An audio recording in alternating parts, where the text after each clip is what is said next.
Plants the foot. The right foot. God. Even if you just like don't drink for a day or a night, people are like, oh, what are you on some special diet? People, come on, bro. But how can you make sure you're at least really healthy while drinking a bit, while being able to party? If the life you want has you partying quite a bit, it doesn't make sense to remove that aspect of your life if you then don't enjoy life. If I'm going to drink, I only like to have a little bit of alcohol. And when I have food with alcohol, it seems like I become a bottomless pit in both directions. I just remember taking a shot on an empty stomach and you feel every little just last drip just all the way down into your stomach and it's boiling down there. You're just like, ooh, like, yeah, I felt that one. Because if you build up a tolerance, that means that now when you're in the setting where you need the alcohol, you now need too much alcohol to get your booty loose. You know what I mean? So the best thing to do. Hey now. Hey, I get it. You like to drink, but can you drink a thing of water that's like of equal size or even half that amount of water? People pride themselves on how much they can drink. I can outdrink everybody here. And then the thing with the water, it's like, really? You're going to be a bitch and drink some water right now? Like, get another beer. Going around with a big beer belly is not manly. Package shot there. He's such an American. It's great. His face is so red.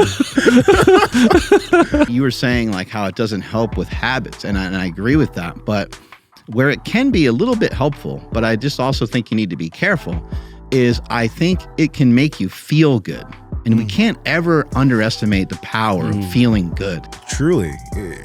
We talked about the cocaine and the cold plunge, comparison as far as burning. And getting the cold. Yeah, I legit think that the cold plunge can replace antidepressants. Because I have tried various things, and when I get in there, when I get out, I'm just like, holy shit. Like, I feel so much better. I don't think you're ever going to take a pill that is going to make you not feel bad about who you are when you are thinking about trying to be somebody else, when you're thinking about like wanting to be like somebody else, or you're thinking like, I'm not there, I'm too old, why don't I own my own house, why don't I have kids already, why don't I this, why don't I that. PowerProject family, how's it going? Now, I want to talk to you guys about Within You hydration specifically. They have This Is The Way, which is an amazing protein that tastes really good. There's a fasting gum, but the hydration is very interesting because there's no other electrolyte supplement like it out on the market. It has 60 milligrams of magnesium, 320 potassium, 1,000 milligrams of sodium, but it also has 500 milligrams of aminos, essential amino acids, and then 2 milligrams of zinc. 2 amazing flavors, blueberry lemon and a salted caramel. That's you, Andrew. That is me. So, guys, you know how important electrolytes are? They help you perform better. You don't get cramps during workouts. And, with the diets, you need good electrolytes. So, Andrew, how can they check it out? Yes, that's over at markbellslingshot.com. And at checkout, enter promo code PowerProject10 to save 10% off your entire order. Links to them down in the description, as well as the podcast show notes. You never brought up that clip of Biden falling. Oh, I did find it, though. Hold on. Let me get back onto YouTube. Biden fails are always just a little fun to watch. It's sad, though, because he's really old. So it is like... He's super old. In my mind, it's somewhat elder abuse, but... Hold on, let me mute it. I don't want to fuck with it. Joe Biden.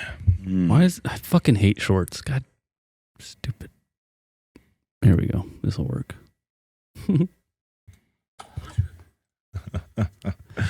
He's so happy. Look at him. He even took the one hand off the steering thing. He's doing all fancy. He's doing pretty good. Yeah. Is he like 81? Damn, is he really? I don't know. He's old as fuck, though. Plants the foot. The right foot. I'm laughing at something that's happening off camera, I promise. But yeah, his foot got caught on the pedal. Oh. Wham. Joe can't catch a break, man. Whoever gave him that bike, they're fired. Yeah. Yeah, no. It's like somebody fucked up. Well, hey, he didn't break a hip. He seems to have a fairly resilient body because like many 80, is he 81? I think he's definitely late 70s, if not into his 80s. He kind of jogs everywhere a little bit too. You'll see like when he hops on the plane and stuff like that, he kind of does a little run, and maybe that's just like, I don't know, maybe he's just trying to show off or something, but yeah. seems like he's got a little pep in his step. He's 79. He's in shape, even though cognitively some things may trip up here and there. He's got it. I don't know why our presidents are so old. Yeah, like, shouldn't there be like an age, right? Like a cutoff? Like, you got to get in before you're 65. Yeah, that would be nice. Like, haven't we had a lot of people on the podcast that talk about how like you automatically like lose a little bit even when you're healthy as you get older, like just a little bit of cognitive stuff. Like, how good of an idea is any of this? Hey, we're gonna see. The next few years will tell us. How old was Trump? He was pretty old too. Yeah, he's old. Yeah, he was in his 70s. Right. And who was before Trump? Obama. Obama was pretty young. Yeah, at least he looked young for sure. That presidency, man. Always the presidency before and afters are so wild because you could just see the stress age them. It's got to be brutal. Yeah, that's wild, man. I'm going to send you this clip, Andrew. I'll email it to you. Which one? The Bert Kreischer one? I got you. You got her. I got you. Got her cranked up already. Yeah. All right, you guys just want to How play old is it? Bert, actually? Yeah, I don't know how old he Let is. me look that up. Yeah, it's the one with his hand over his head there. The thing he did with his daughter was cool too. Talking about Father's Day was pretty dope. All right, you guys want to just play this? Yeah. He's 49. 49 years Let me old. do this because I know I'm gonna fuck that up. Here we go. That's some fucking music. This is pretty dope. Just get you fired up for a workout. I will never quit drinking. I will never quit drinking. I will always make sure that I can keep my body healthy enough so that I can always drink. Let's motor. I love seeing a sunrise with a cocktail, seeing a sunset with a cocktail, having friends walk into your house with a bottle of wine. 1 mile. Getting on a plane. Can I get you something? Double Jack on the rocks. I'm fully loaded. I love the moment someone says, hey, we should get a drink. I don't want to hear it. This guy's fucked up. At a brunch, someone goes, do we do mimosas? And then the waiter goes, actually, we have bottles. This is going to be the best day ever. Fully loaded tour, baby. I will never quit drinking. Oh man, that's good. I want to see him live. Drinking is fun, man. I just want to hang out with him. Is it? It can be. It can be. It's like It kind can of be a lot of fun. Yeah, it can really in good company, it can really be great. Yeah. I think sometimes it could be not so great, but It's what's your experience? My experience is like the few times where it's gone too far, because I've gotten drunk, and being drunk is cool, but getting so drunk that the next day is shit. I hated that so much that I was just like, after a few times, I was just like, nah, I can't do this. I got too much stuff that I like to do while feeling good. Like, that's the thing. It's like, people can still feel okay and get through certain things, but I like to feel really good. I like to feel sharp. And it doesn't allow me to feel sharp. What about just getting a little tipsy? I like tipsy. This is the thing though. You know, when I was a little bit younger, I had not even a little bit younger, it was last year or the year before or whatever. And a few years I was like going wine tasting, and I was getting into wine. Not because I was like, oh, I love wine, but I thought it was just something that. Look at the legs on this wine. Right. I was like, I want to learn about wine because, you know, it's a thing adults do. Like, legit in my mind, I was just like, you know, it's probably cool to be able to know a bit about wine and talk about it and learn about it. And it does taste kind of good. And I'd rather do this or drink this than hard, you know, tequila and shit. But truly, I didn't give a fuck, so I stopped. And I'm not anti wine or anything, but I don't drink because of the influence of other people anymore. Because at that time I was like, this is something that I just should do because this is like the outside, but I have no drive for it. I like that a lot. I like that. I think that's great. You know, that it's not like only influenced by other people. I think having some influence from other people, I don't think it's necessarily bad, but having that influence or feeling that pressure all the time, I think it's good to be observant of all behaviors. And it's not easy to kind of zoom out from your behaviors of like, what do you do when you have people over? Like, do you always have to eat? Do you always have to drink? Do you always need to have something in front of you? Like, because there's a lot more social anxiety than people give credit to. Mm-hmm. And I think that's what drinking does, is like lowers that barrier of having some social angst. Like you would think like, oh, we're just all friends. Like we can all just like hang out. But think about the three of us, we hang out and there's very, very rarely alcohol involved. So that's not our go-to for us. Yeah. Our go-to is like, hey, let's go for a walk. Like that's the most fun thing that we can figure out is going for a walk or hopping into the gym and working on some stuff or sitting here working on the podcast. But I think sometimes people start to associate certain people and certain places, obviously like a bar or something like that, with like, we're going to go drink. Yeah. You know, this is the thing though about alcohol. It's like I don't drink a lot of it. Like I went to a dinner with my girlfriend and a few of her friends that came to town and I got a mixed drink. Like I'll do that. I'm a super lightweight since I don't drink often. So that one drink took me where I needed to be. And that was nice. I do like really good, I like really good bourbon, right? And I have that in the house, but it legit has been in the same level for like the past 9 months because I rarely touch it. I'll touch it every now and then. Same with whiskey. I'll touch it every now and then, but it's not something like I'm lucky enough that number one, I've seen people. I had a relationship once with someone who just drank too much. So I was able to just see the deleterious effects of drinking way too much and not having control over it. And that was always something that I found extremely unattractive, not just in that individual, but then I was like, I just don't want to be like that. Right. And I just don't, for me personally, I'll do it in social settings, but since I'm a lightweight, since I don't drink often, it plays itself out. I'll need one drink and I'm good. Well, for a lot of people though, like it's, for me, I remember saying like, I don't know how I'm going to have fun if I quit drinking. Like that, I was that tied to it. But a lot of people though, it's called, confidence in a can or liquid confidence. Social lubricant. Liquid courage, yeah. Yeah, liquid courage. It beer muscles. It changes like your thought process on everything. You basically stop thinking and you just start saying what the hell is just first thing that comes to your mind. Yeah. And thankfully for me, it was usually pretty damn good. Like I was pretty charismatic. I was very confident. I wasn't second guessing anything. You're like, I'm going to tell that bouncer over there that he should take more steroids. Yeah. It's going to be really funny. Yeah. And but like, I mean, I never did that, but like in that situation where like you want to make a stupid joke where it's like offending somebody, but it's like funny.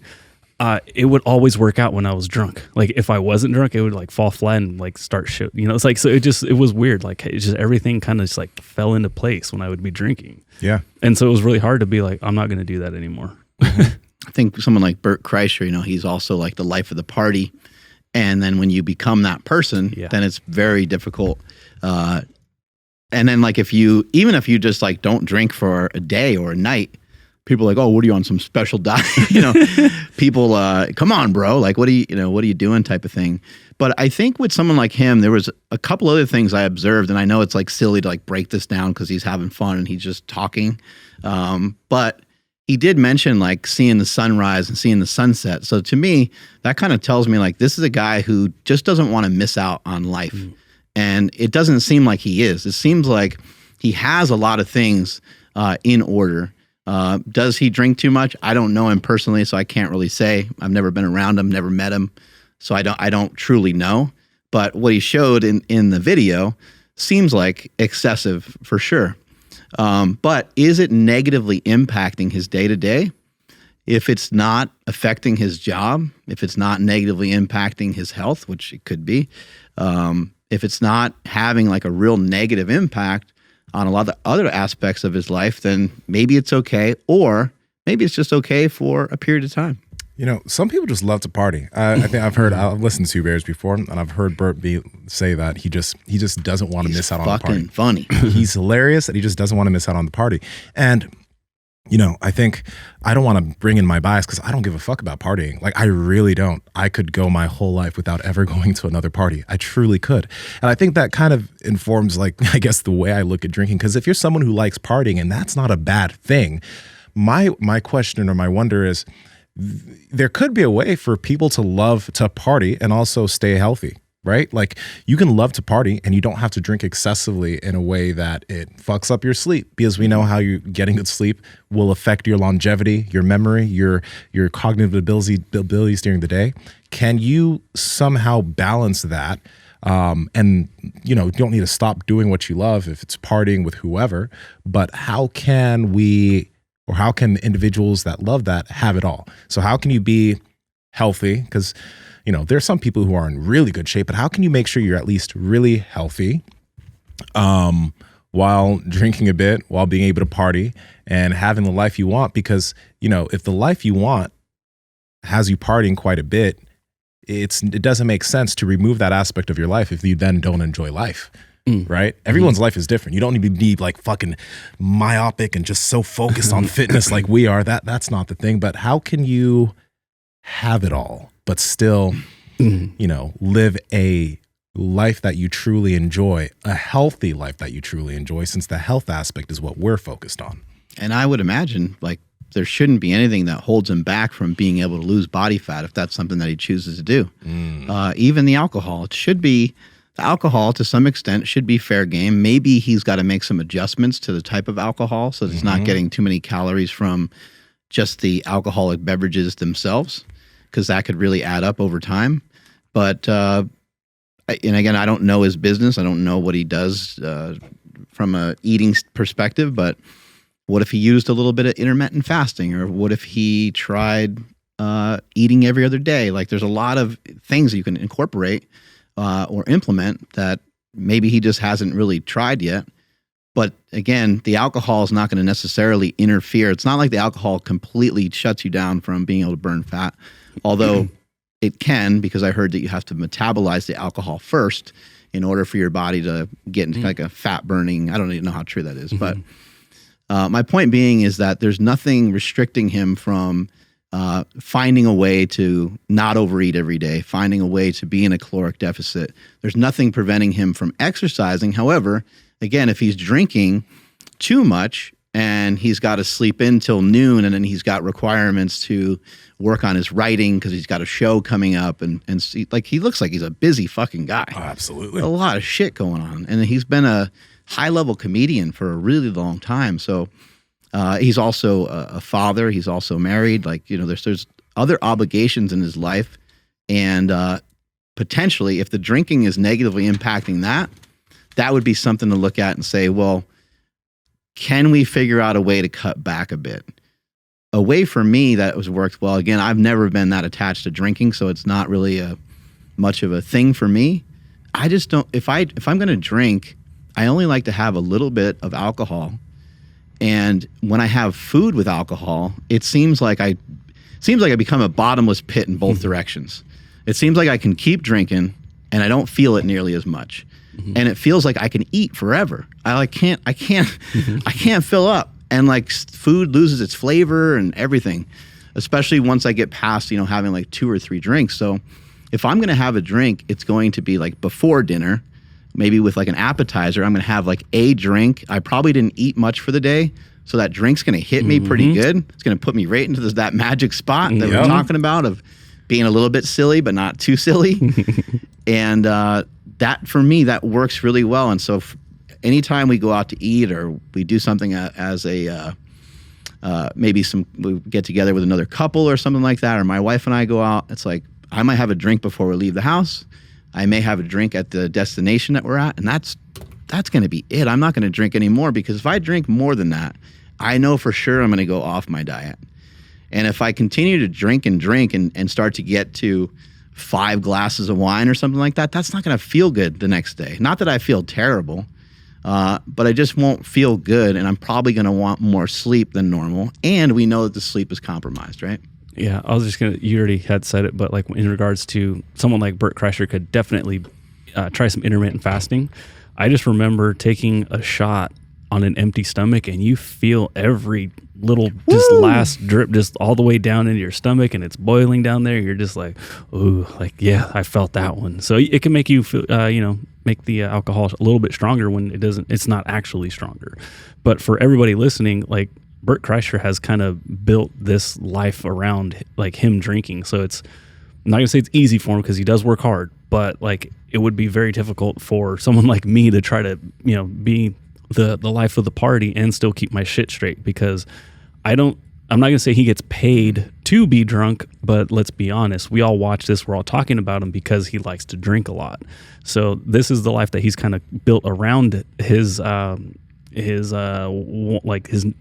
need. Just like a fitness influencer. Exactly. Right. Yeah. So that's a perfect way to put it. So just, before people start thinking like, if he could do it, I'm going to do it. It's like, well, he's not, working at an office 8 to 5. Certain franchises build the team around the one guy, right? And then the whole team is to kind of help, showcase that person. And I think with what you're talking about, he just picks stuff that would help showcase a lot of the things about him that are fun and that are exciting. Because like that video is fun. That video is funny. It's awesome. It's been shared a lot and millions of people have seen it. This is an interesting thing is thinking about, first off, why you're drinking, because are you like, what's the intention? Do you like to drink, or do you want to drink to get the feeling so that you feel a little bit loose in social settings, right? When I usually drink, and I think when most people drink, it's not because they love the taste of alcohol. Some people do. Some people love beer. They have 6 packs every night. And taste and stuff like that. Yeah. Beer and a pizza. Right. See, so this is funny because this podcast is now going to turn into, all right, how to program your drinking, because I think that's where we're getting. And this is a really cool thing. If you think about the times when you're going to be partying or doing whatever, right? That might usually be on the weekends for most people. You don't want to build up too much of a tolerance to alcohol. So that means you probably don't want to be doing it every single day. Because if you build up a tolerance, that means that now when you're in the setting where you need the alcohol, you now need too much alcohol to get your booty loose. You know what I mean? So the best thing to do... Hey now. The best thing to do is, first off, don't drink too much during the week. Because that's the thing with me. I noticed that like when I was at dinner the other night, I just needed one drink. And I couldn't drive home. I couldn't drive home. Yeah. So my tolerance is I have a bitch tolerance. So that's one thing that you could try to have. It's just a really bad tolerance so that it doesn't take you as much alcohol to get tipsy or where you need to be. And then that probably won't affect your sleep as much as if you had multiple drinks and then you go to sleep and your sleep is fucked and then the next day you have a hangover. So that's one thing. The second thing is get some electrolytes. Right? Every single person that I know that loves to party, I always tell them to get electrolytes. And drink some goddamn water. Drink some water. Drink some water in between drinking those drinks. But especially have electrolytes on you. Drink electrolytes before and then drink electrolytes after, because everyone that I know that used to get hangovers, immediately after having some electrolytes and partying and going out the next day, they always give me a text or a call. I'm like, Nsima, holy shit, I don't feel like shit right now. Well, why? It's because you're able to stay hydrated. Right. So that'll make a big difference for all y'all too who love to drink. Dilute that shit a little bit and have some water in between. The electrolytes is definitely an awesome hack. And I think that might be part of the reason, like, why a lot of my friends and people that I know have had less issues with drinking in the last couple of years, because I was always like, hey, I get it. You like to drink, but can you drink a thing of water that's like of equal size or even half that amount of water in between? Can you drink your drink and then wait to get another drink until you have done something with the water that's in front of you? Yeah, it's tough though, because what you're talking about with tolerance, people pride themselves on how much they can drink. I can outdrink everybody here. And then the thing with the water, it's like, really? You're going to be a bitch and drink some water right now? Like, get another beer. So it's like, fuck, dude. Like, it puts people in a weird spot, but they just have to get over that shit. I've always found that so interesting because I always brag about how little alcohol I need to get wasted. Right? Sir, like you're a confident, strong man that knows jujitsu. Again, going back, because this used to be my people. Like, didn't have anything. The only thing that you can have is I can drink more than that guy. That's all they have. Sorry, not everybody listening, some people. But when you get into those situations, it's like it becomes a competition. And then also like holding your pee longer, like stupid shit like that. Thing? Fuck yeah, it is. Really? Like, really, you're going pee again? Damn, must be weird to have a little bladder. So then you don't want to fill up your bladder with more water. You're just like, I got to put more beer, down the hatch. Wow. Dudes suck. Just put it that way. Like, that's all I got to say. Well, I remember we had Maria Emmerich on the show, and she was talking about, she's kind of more on the carnivore side of things. And she talked about a beer belly and, guys talking about beer and how manly beer is. She's like, going around with a big beer belly is not manly. She's like, if anything, it's a big bolus of estrogen that you got kind of sitting right there on your body. And you can't see your cock. And you can't see your dick. And if you could, you might have to like maneuver yourself around to be able to see it. Yeah. Yeah, it is definitely one of the like the biggest like mind tricks, is like, oh, you got to be a man and drink beer, but it's like, yeah, it does raise your estrogen levels and it raises your body fat and makes you lazy and just fucks you all up. But we're talking about like super drunk side. We're not talking like, drink at dinner though. I gotta also say, because there's people listening right now who are like, fuck these guys. I gotta also admit, I've never mowed the lawn and drank a beer. And it's probably, people are like, it's so amazing. Man? Yeah, so people get so mad. They're like, that's so good. That's the best thing ever, doing some yard work and then having a beer. But I've never done it. Starting to agree with the people that are thinking you're a bit questionable. I'm questionable in many ways. I've never gotten my hands dirty once, and I think people hate me for it, but I'm never going to mow a lawn. I'm too rich, bitch! I need to mow my lawn, too. My grass is getting hella Have long. you done that? Have you mowed the lawn and had a beer? No. No, I've never done that, no. I mow the lawn on a regular basis, but not... Let me think of no. Dude, this is a whole nother show. Like that's we got to talk Pedro's about. For man. That's my boy. No, his name is Pedro. Well, of course I pay him. Andrew. That sounds about right. On his behalf, I'm sorry. His name is Pedro. Okay. Yeah, I don't know. We'll talk after the show. In my phone, he's Pedro Lawn. It keeps getting worse. Oh my gosh. Fuck. My relatives. I'm like, what's your last name, dude? Zaragoza. Oh! that would be sick. Makes sense. That would be There's dope. not too many of us out here. That'd be amazing. Oh, fuck, man. PowerProject family, how's it going? Now, as you guys know, we have been talking about cold therapy for a while. Mark, Andrew, and myself, we all use cold plunge XLs since we're pretty big. But the cold plunge is amazing. And there are a lot of cold therapy tools out there. Obviously, you can use your shower. But the amazing thing about the cold plunge is, number one, it doesn't take up much space in your home or your backyard. And number two, you don't need to change your water, unlike other cold therapy devices, for 6 months to a year. It filters itself. Let's not even talk about all the benefits of cold plunging, like the dopamine release, how good you feel after doing it, and just the cascade of hormones that happens after you get in some really cold water. It's crazy, and we love it. So, Andrew, how can they get it? Absolutely. You guys got to head over to thecoldplunge.com and at checkout, enter promo code PowerProject to save $150 off your very own cold plunge. Again, thecoldplunge.com, links to them down in the description as well as the podcast show notes. Well, how about other substances? Well, you know what? I guess we could stay on the topic of alcohol, but honestly, there have been times where I've like popped a few kratom before going to certain things, because like we'll use a little bit of Mind Bullet before podcasting, but the thing is, it does get you in a little bit of a better, mood. Yeah. Right? If it's going to enhance the moment, why not? Yeah. I just like mushrooms people do mushrooms a lot when they go on hikes and things like that, right? And it's that is fun. Yeah, if it enhances stuff and you don't really notice a real downside to it. The thing with Bert Kreischer, and again, I think there's so many other aspects. He's talking about health. He doesn't have the look of someone that's healthy at the moment. He has acquired some excess body weight around the midsection, right? How much weight does he have to lose? I don't know. If he lost like 10% of his body weight, that'd probably be a really good start. Probably be about, I think he's like 250. So it'd be like 25 pounds. So if he lost like 25 pounds, that would be good.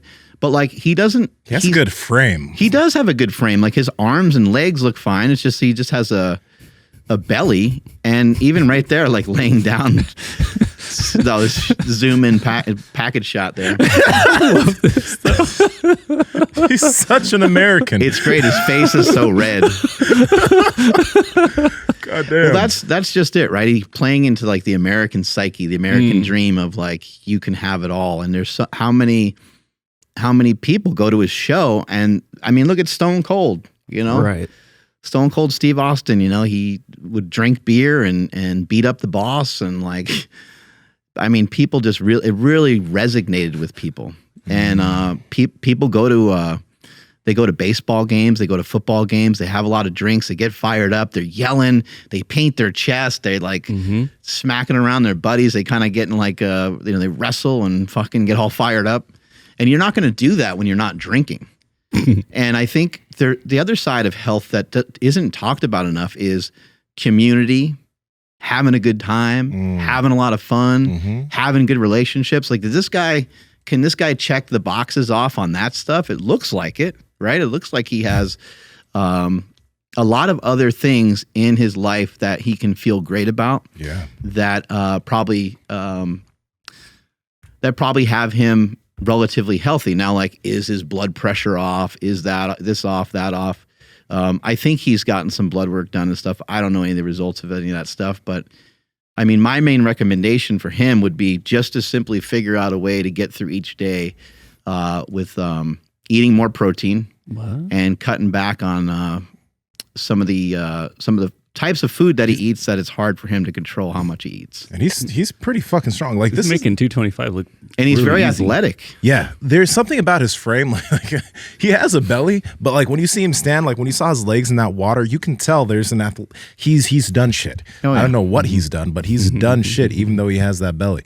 Now, actually, I have a question for the audience because I think there's probably a lot of things that I'm personally missing in terms of the enjoyment of like a lot of alcohol. So for those of you who, if you believe that you're pretty balanced with your alcohol intake and you like it and it's something that you're going to keep in your life substantially, but you've found a way to balance it in your life, how do you make sure to balance your alcohol intake and your health? I'm curious from the people who are doing it often what they do, because there's one thing you mentioned which is really important. A lot of people I've found that alcohol exacerbates their food intake. Like, it messes things up in terms of their appetite and their food. Like, when they drink, they end up eating more, and it ends up turning into a spiral because you'll end up eating more because you're drinking more, and then you'll sleep, and then because your sleep is fucked up because of the alcohol intake, the next day you're even hungrier, so you eat even more the next day, and it could be a few days later again that you drink close to your bedtime, and then it cycles again into the next day, where it's just this vicious cycle of lack of benefit.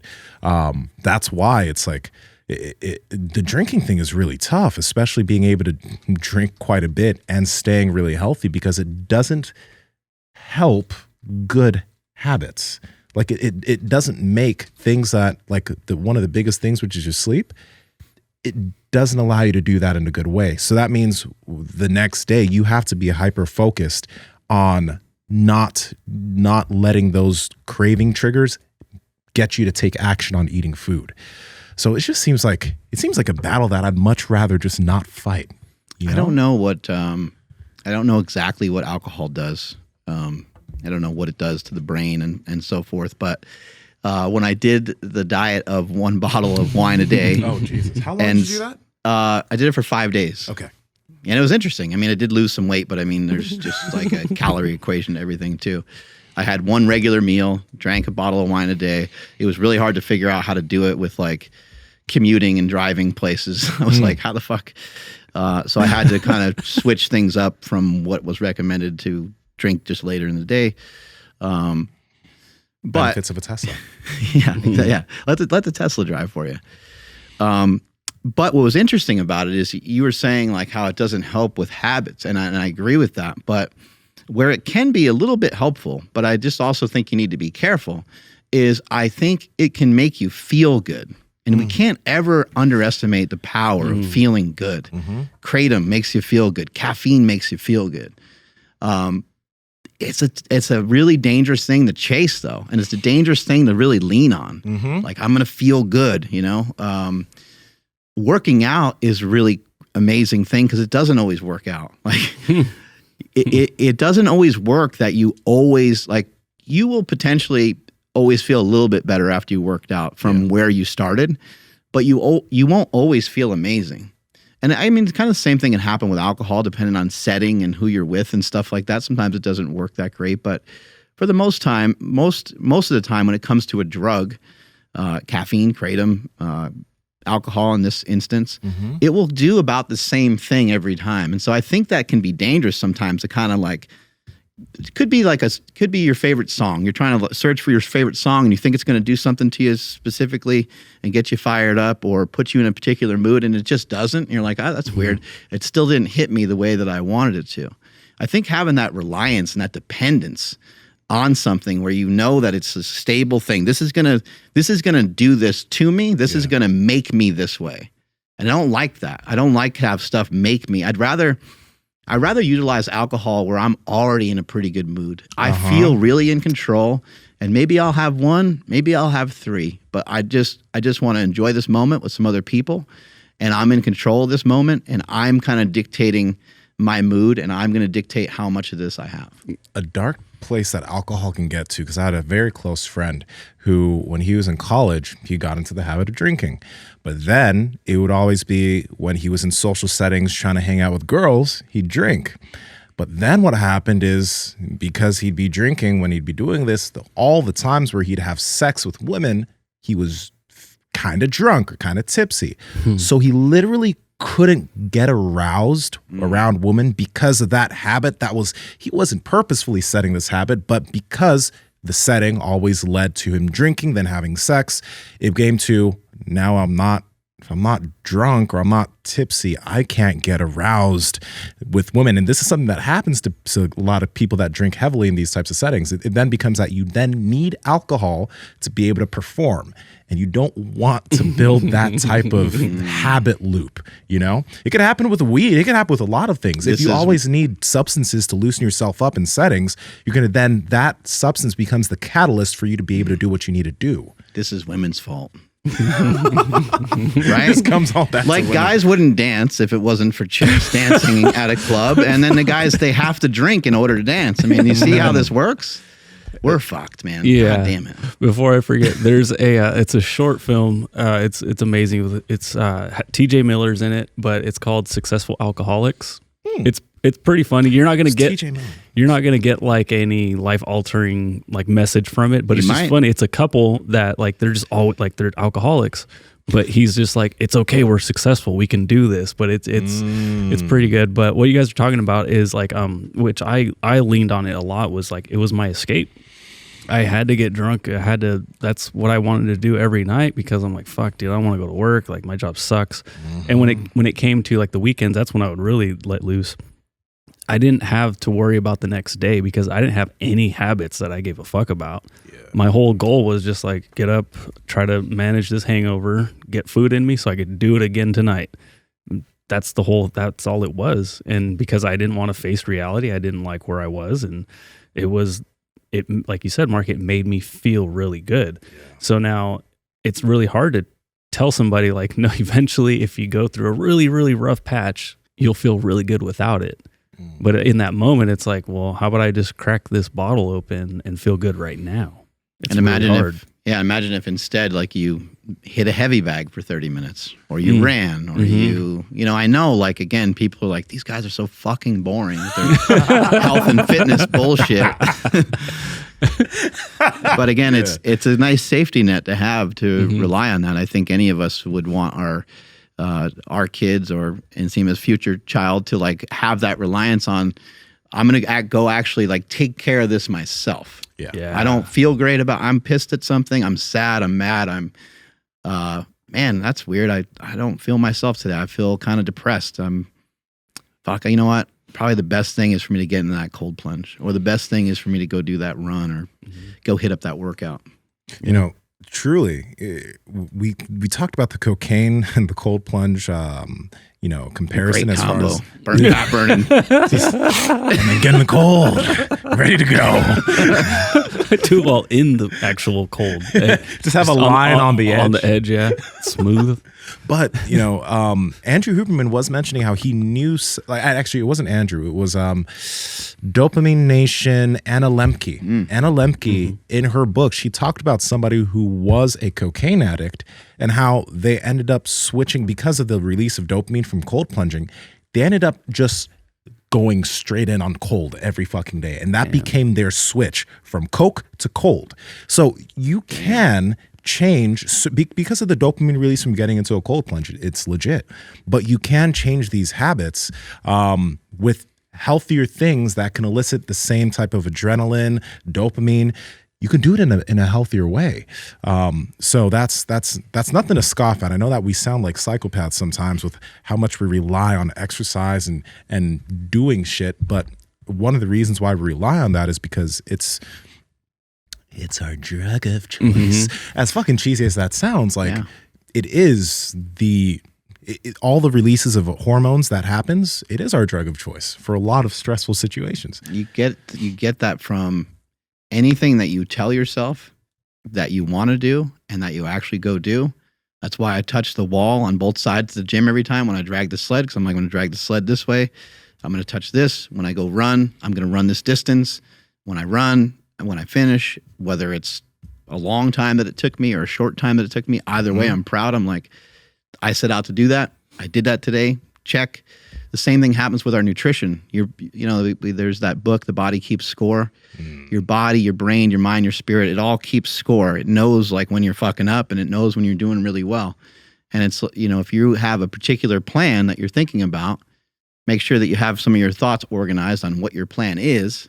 And when you follow it and when you follow through it over and over and over again, you're strengthening your willpower. You're strengthening your disciplines over a period of time. That eventually become part of your character, and that's when people say, that motherfucker's weird. That guy's strange. Like, why does he do that? Why does Nsima care about lifting when he's already so jacked? It's like, no, he's so jacked because he cares about lifting. That's how it worked out. Yeah, I legit think that the cold plunge can replace antidepressants. I'm not saying cut them off if you are taking them, but like that's just how because I have tried various things, and when I get in there, when I get out, I'm just like, holy shit! Like I feel so much better. I 100% believe that's true. But when it came to what you did drink the other night, what did you order? Do you remember? Oh, it was literally because we were at this like Italian Mexican restaurant. It was a cocktail, so it was a mixed drink.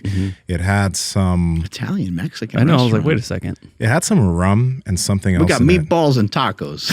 Ooh, meatball tacos. Honestly though, the serving of food was just it was like a $70 plate. And the amount of meat in it, I was just like, bitch, what? Oh, this is fancy. Yeah, like it was. I mean, it tasted good, but at the end of the day, I was just like, I'm just gonna go back home and eat more steak. Why can't they just size you up though? Why can't they like, hey, big man, like you probably want a little bit more meat? You've been like, oh. Yeah, man. But it had it had a rum and something else in it, but it hit. Like it really hit. And that's the thing though. Like I was fasted during the day, so I did. That was the first drink, and right after I had that, like 5 minutes later, I was just like, yeah. Episode title: How to Get Drunk Faster. But like in War on Carbs, the book, right? You had a recipe for a low carb drink, didn't you? Yeah, there's all kinds of stuff you can do. I mean, if you go with the hard alcohol, and you just go with straight up alcohol, I mean, that's a faster way to get a better result without all the calories. There's like, I don't remember exactly what was in the book, but mixing any hard alcohol with any diet soda is always something that can be effective.